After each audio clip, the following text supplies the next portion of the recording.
Hay una cosa que los mentirosos expertos saben hacer mejor que nadie. Saben exactamente hasta dónde pueden llegar antes de que alguien los descubra. El problema es que casi siempre se equivocan en ese cálculo.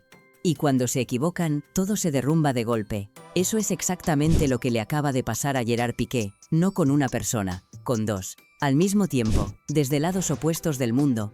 Dale like, suscríbete y activa la campanita, porque aquí contamos las historias que nadie se atreve a contar. Vamos a empezar desde donde empieza todo esto de verdad, no desde la separación de Shakira, no desde los memes, no desde las canciones. Vamos a empezar desde el momento exacto en que Clara Chía se sentó frente a sus abogados, esperando respuestas, y recibió algo que ninguna persona en su situación podría haber anticipado.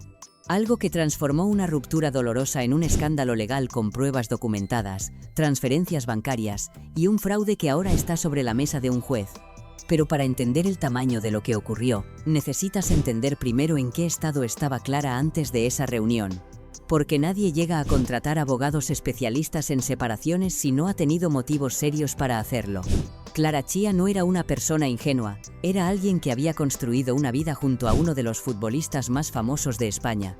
Una vida pública, sí, pero también una vida cotidiana con rutinas, con una casa, con finanzas compartidas, con la confianza que se construye cuando alguien te mira a los ojos y te dice que estás en esto juntos. Esa es la base de cualquier relación, la confianza.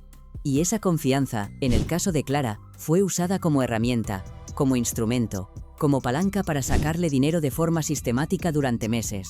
¿Cómo llegó Clara a este punto? Retrocedamos un momento.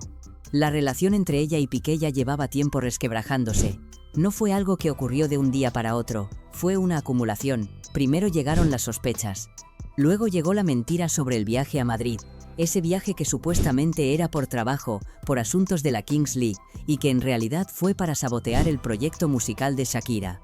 Clara lo descubrió no porque Piqué se lo confesara, sino porque alguien se lo hizo saber, una foto, un mensaje, el tipo de evidencia que no deja espacio para la interpretación. Cuando Clara lo confrontó, Piqué siguió mintiendo. Eso es importante, no intentó explicarlo, no buscó una conversación honesta. Siguió mintiendo. Y eso le dijo a Clara todo lo que necesitaba saber sobre quién era realmente la persona con la que había decidido compartir su vida. La sentencia judicial que vino después no hizo más que confirmar lo que Clara ya sabía en el fondo. Piqué había mentido, Piqué había actuado con premeditación.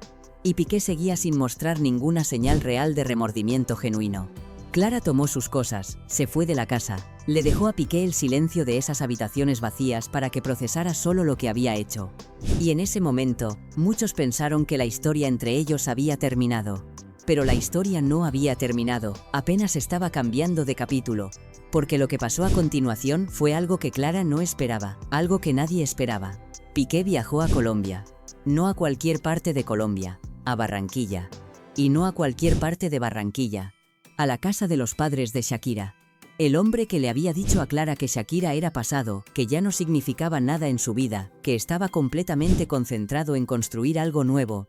Ese mismo hombre tomó un avión y cruzó el Atlántico para suplicarle a la familia de su ex que intercedieran por él en la demanda legal que lo tenía acorralado. Cuando Clara se enteró de eso, algo terminó de romperse dentro de ella. No fue rabia inmediata, fue algo más profundo y más doloroso, fue la certeza. La confirmación brutal de algo que en el fondo ya sabía pero que todavía, en algún rincón pequeño de su mente, esperaba estar equivocada. Piqué nunca la había elegido de verdad. Clara había sido la persona disponible, la persona presente, pero nunca la persona con quien Piqué realmente quería estar. Y él había estado cruzando el mundo literalmente para demostrar eso, sin importarle lo que le hacía a ella. Con esa claridad fría y definitiva, Clara tomó una decisión: avanzar, cerrar esto de forma legal, ordenada y protegida. Contrató un equipo de abogados. Abogados especializados en exactamente este tipo de situación, parejas que han compartido años de vida, bienes, finanzas, proyectos, sin estar casadas formalmente. Personas que saben cómo navegar la zona gris legal, donde viven las relaciones que existen en la práctica pero no en el papel. El primer paso era sencillo, en apariencia: obtener las escrituras de la casa. Clara les explicó a sus abogados todo lo que sabía. La casa estaba en Barcelona. La habían comprado juntos, o al menos eso era lo que ella creía. Piqué había manejado la mayor parte de los trámites porque tenía más experiencia con ese tipo de transacciones. Ella había confiado en él. ¿Por qué no iba a confiar? Era su pareja.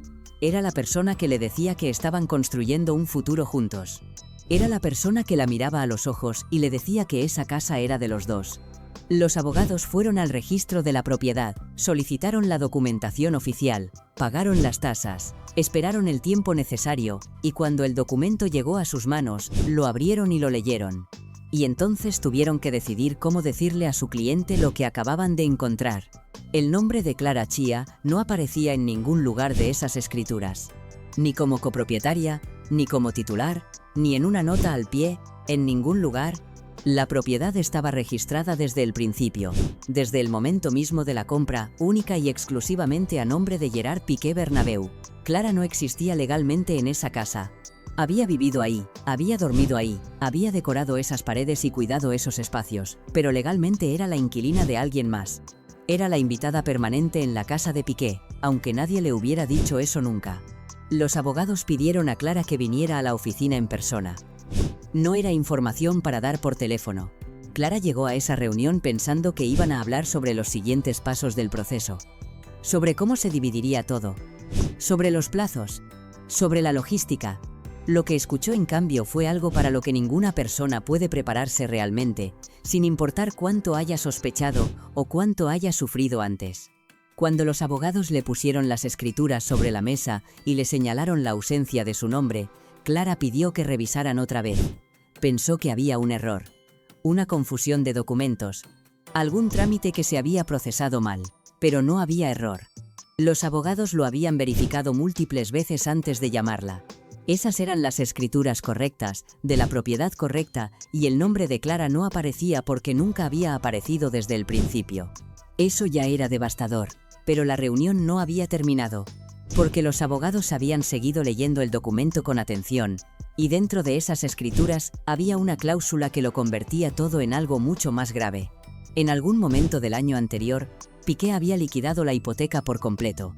Había pagado el total de la deuda restante con el banco de una sola vez. La casa estaba libre de cualquier carga financiera, sin hipoteca, sin deuda pendiente.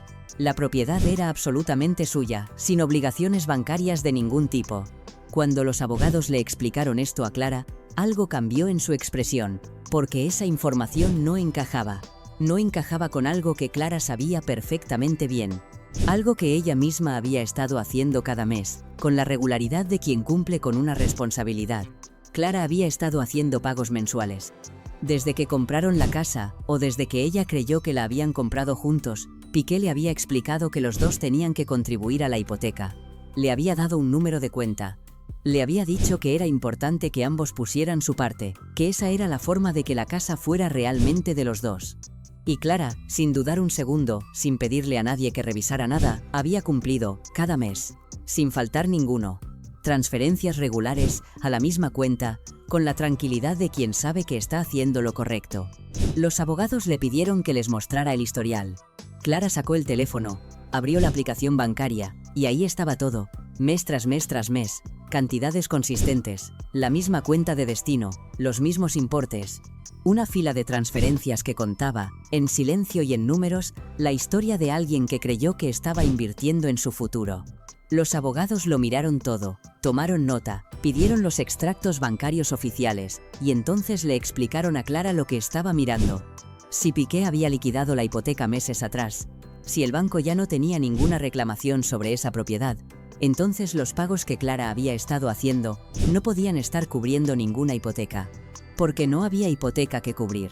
Ese dinero, cada euro de esas transferencias mensuales, había ido directamente a alguna cuenta de Gerard Piqué, sin que llegara a ningún banco, sin cubrir ninguna deuda real, simplemente desapareciendo en los bolsillos de alguien que le había dicho que era necesario pagarlo para que la casa fuera de los dos. Detente un momento aquí, piensa en lo que eso significa realmente. Piqué no solo puso la casa únicamente a su nombre, eso ya sería suficiente para hablar de traición, pero Piqué fue mucho más lejos. Mantuvo el esquema de los pagos mensuales después de haber liquidado la deuda, siguió enviando los mensajes, siguió dando las instrucciones, siguió aceptando las transferencias. Y cada mes que pasaba, cada transferencia que Clara hacía creyendo que estaba contribuyendo a algo que era suyo, Piqué lo sabía. Sabía que ese dinero no iba a ningún banco. Sabía que Clara no lo sabía. Y no dijo nada. Eso no es un malentendido. Eso no es una mala comunicación en la pareja. Eso es un plan, ejecutado de forma deliberada y sostenida durante meses. Los abogados calcularon el total, multiplicaron la cantidad mensual por el período relevante. El número que apareció no era pequeño, era una cifra significativa. Una suma que cualquier persona reconocería inmediatamente como dinero real, no como algo que se puede despachar con una excusa o un malentendido. Clara había transferido esa cantidad creyendo que estaba construyendo algo. En realidad, estaba financiando a alguien que ya lo tenía todo a su nombre y no tenía ninguna intención de compartirlo. Ahí fue cuando Clara tomó la decisión que muchos ya intuían pero que ahora era absolutamente inevitable. Quería demandar, no como gesto, no como advertencia, como acción legal formal, con pruebas, con documentación, con el objetivo de que un juez evaluara lo que había ocurrido y obligara a Piqué a enfrentar las consecuencias de lo que había hecho. Sus abogados le explicaron la situación con honestidad completa, sin adornos, sin falsas esperanzas. Recuperar la propiedad de la casa iba a ser extremadamente difícil. El registro de la propiedad no miente. El nombre en las escrituras es el que es. Piqué había pagado la hipoteca con su dinero. Legalmente hablando, la casa era suya, y los tribunales tienden a respetar esa realidad documental, aunque la historia detrás de ella sea profundamente injusta. Esta batalla específica era cuesta arriba, y los abogados se lo dijeron sin rodeos. Pero había otra parte del caso, una parte donde la documentación era igualmente sólida y donde las probabilidades legales eran muy distintas. El fraude de los pagos era un asunto diferente. Clara tenía prueba de cada transferencia bancaria, tenía los extractos, tenía los mensajes donde Piqué le pedía explícitamente que hiciera los pagos para la hipoteca. Tenía las escrituras que demostraban que esa hipoteca ya no existía en el momento en que se hicieron muchos de esos pagos. La cadena de evidencia era clara, directa y prácticamente indestructible. Ese dinero había salido de la cuenta de Clara con una justificación específica. Esa justificación era falsa. Piqué lo sabía cuando la dio. Eso tiene un nombre en el derecho. Y ese nombre implica consecuencias. Los abogados también le hablaron de otra vía legal posible. Si Clara podía demostrar que había contribuido económicamente al mantenimiento o la mejora de la propiedad durante el tiempo que vivieron juntos, si había facturas de reformas, de reparaciones, de gastos relacionados con el inmueble que ella había cubierto o cofinanciado, entonces existía el argumento del enriquecimiento injusto. Es un concepto que los tribunales conocen bien. Dice que cuando alguien se beneficia económicamente de las contribuciones de otra persona de forma que no es equitativa, la persona que contribuyó tiene derecho a compensación, aunque no exista un contrato formal que lo establezca. No es garantía, pero es terreno legal sólido cuando se puede documentar. Clara escuchó todo esto con la calma de alguien que ha procesado suficiente dolor como para no derrumbarse ante más información difícil. Sus abogados necesitaban semanas para preparar el caso correctamente, para revisar cada documento, para calcular cada cifra, para construir el argumento más sólido posible antes de presentar nada ante un juez. Clara dijo que esperaría, que lo haría bien, que si iba a hacer esto, quería hacerlo de forma que Piqué no tuviera escapatoria posible. Y ahora piensa en esto un momento. En el mismo periodo de tiempo en que Clara Chía estaba sentada en esa oficina de abogados en Barcelona, descubriendo el fraude documentado, procesando la traición y firmando la decisión de demandar, ¿dónde estaba Gerard Piqué? Estaba en Barranquilla, llamando a la puerta de la casa de los padres de Shakira, pidiéndoles que intercedieran con su hija, rogando clemencia ante la demanda legal que lo tenía en una posición cada vez más complicada. El hombre que le había dicho a Clara que Shakira era pasado, estaba cruzando el océano para suplicarle favor a la familia de esa misma mujer. Y mientras él suplicaba por un lado, sin saberlo, sin tener ni la más mínima idea de lo que estaba ocurriendo en Barcelona en ese preciso momento, Clara estaba abriendo una segunda demanda en su contra. Dos mujeres, dos demandas, dos conjuntos completamente distintos de mentiras. Dos historias de alguien que pensó que podía controlar todo, que podía manejar a cada persona en su vida con la suficiente habilidad como para que ninguna de ellas descubriera nunca la verdad completa. Se equivocó en ese cálculo, completamente. Shakira lo demanda por el sabotaje, por el abuso de influencia, por el daño calculado a un proyecto que ella había construido con su trabajo, Clara lo demanda por el fraude financiero, por el engaño sistemático sobre la propiedad, por haberle cobrado mes tras mes una deuda que no existía. Dos frentes legales, al mismo tiempo, con documentación sólida en ambos casos. Esto no es lo que Piqué imaginó cuando empezó a construir sus distintas capas de mentiras, cuando decidió registrar la casa solo a su nombre, cuando decidió seguir cobrando los pagos después de liquidar la hipoteca, cuando decidió viajar a Colombia sin decírselo a Clara, cuando decidió que podía seguir maniobrando y manipulando y controlando la narrativa de su vida como lo había hecho siempre. Pero las mentiras tienen una característica que los mentirosos expertos tienden a subestimar: se acumulan. Y cuando se acumulan demasiado, cuando hay demasiadas capas, demasiados hilos que mantener, demasiadas historias paralelas que gestionar, llega el momento en que una sola persona tirando de un solo hilo puede hacer que todo se desmorone. En este caso, fueron dos personas tirando al mismo tiempo. Y lo que está cayendo es mucho más que una reputación. Piqué enfrenta ahora la posibilidad real de que un juez español examine los pagos que recibió de Clara, compare las fechas con la liquidación de la hipoteca y decida que lo que ocurrió califica como apropiación indebida. Si eso ocurre, no solo tendrá que devolver el dinero. En los casos donde el engaño es deliberado y sostenido, los jueces tienen la facultad de añadir penalizaciones adicionales, de ordenar compensaciones que van más allá de la cantidad original, de reconocer el daño emocional y financiero causado y reflejarlo en la sentencia. Hay incluso, aunque sea poco probable, una posibilidad que los abogados de Clara no han descartado completamente.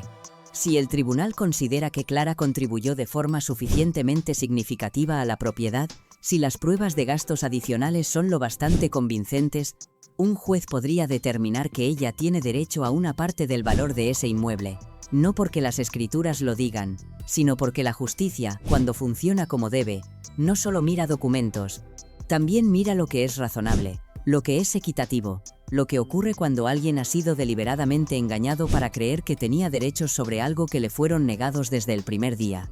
No es la situación más fácil de resolver, pero tampoco es imposible. Y mientras tanto, Piqué tiene que preparar su defensa. Tiene que buscar abogados que expliquen cómo es posible que siguiera pidiendo pagos de hipoteca a alguien después de haber liquidado esa hipoteca. Tiene que encontrar una explicación para la cadena de transferencias bancarias. Tiene que justificar por qué el nombre de Clara no aparece en las escrituras cuando supuestamente le dijo que la casa era de los dos. No hay explicación buena para ninguna de esas tres preguntas. Las tres tienen respuesta, sí, pero ninguna de esas respuestas lo deja en un lugar que no sea la responsabilidad directa. Esta es la realidad que Piqué está enfrentando ahora mismo. No es una crisis de imagen, no es un problema de relaciones públicas. Es consecuencias legales reales, con documentación real, en manos de jueces reales que van a evaluar hechos concretos y tomar decisiones que no se pueden manejar con una entrevista o un comunicado de prensa. ¿Y Clara? Clara está en otro lugar completamente. Salió de esa oficina de abogados sin la euforia fácil de quien ha ganado algo. Salió con la mezcla complicada y honesta de alguien que ha descubierto el tamaño real de la trampa en la que estuvo metida. Rabia, sí. Dolor también. Pero por encima de todo eso, algo más útil: determinación. No la determinación impulsiva de quien actúa movida por la emoción del momento.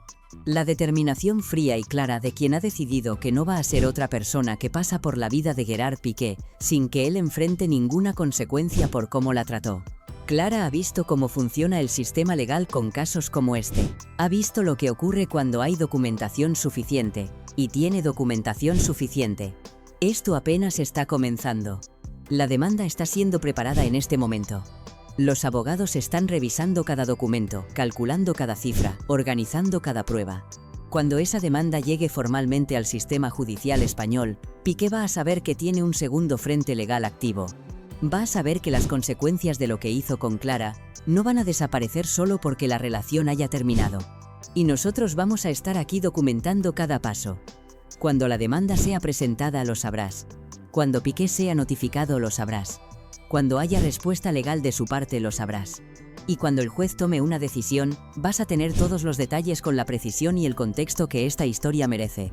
Porque esta historia no es solo sobre Clara y Piqué, es sobre algo que ocurre más de lo que la gente cree, es sobre la diferencia entre confiar en alguien y verificar lo que esa confianza significa en papel.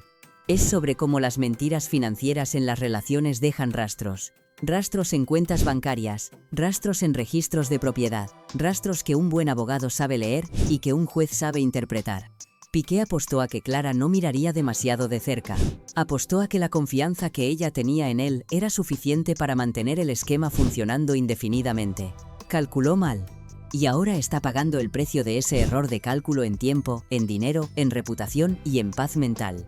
Las decisiones tienen consecuencias, siempre, a veces tardan, pero llegan. Si te gustó este video, dale like, suscríbete y activa la campanita para no perderte los próximos.